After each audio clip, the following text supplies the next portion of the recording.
বিগত 17 বছর পর আমরা নির্দ্বিধায় নিশ্চিন্তায় মনে সাহসিকতা নিয়ে আমরা মিটিংয়ে এসেছি। অতীতে আমরা এরকম মিটিং করতে পারিনি, অনেক মিটিংয়ে চুরি করে গিয়েছি। তাই আমরা আপনাদের বলতে চাই, যারা দলের ভিতরে গ্রুপিং করেন, প্রবাদ একটি কথা আছে, better and empty house than and ill tenant, দুষ্ট করেছে সন্না গোয়াল অনেক ভালো। সংগ্রামী সাথীরা, আমরা আজকের এই বিগত 3 দিন থেকে মিটিং সাফল্য এখানে কিছু লোক যারা অতীতে আওয়ামী লীগের সাথে সম্পৃক্ত ছিলেন তারাই গ্রুপিং করতেছেন।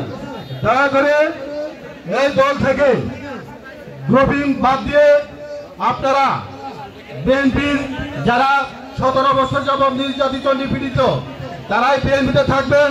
আর যারা সুযোগ সন্ধানী তারা যাতে দলের ভিতরে ঢুকতে না পারে এই আশাবাদ আমি মাননীয় প্রধান অতিথিকে জানাই।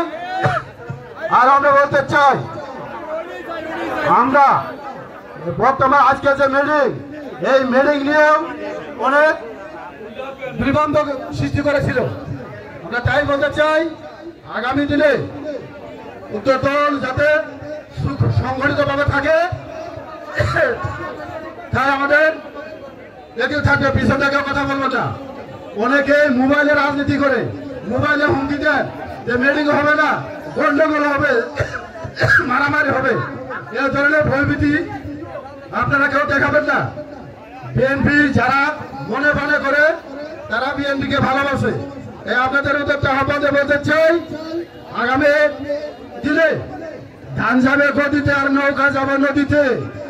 ওবায়দুল কাদের বলেছিল না, আই উইল নট ফ্লি, আমি পালাবো না।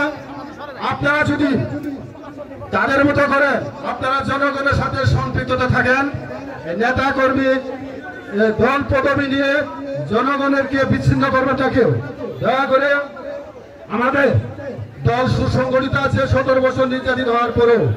আমি আশা করব আগামীতে বাবু ভাইকে সংসদ সদস্য নির্বাচিত করে আমরা জামালপুর জেলা ভিতরে একটি মন্ত্রী উপহার দিতে পারবো।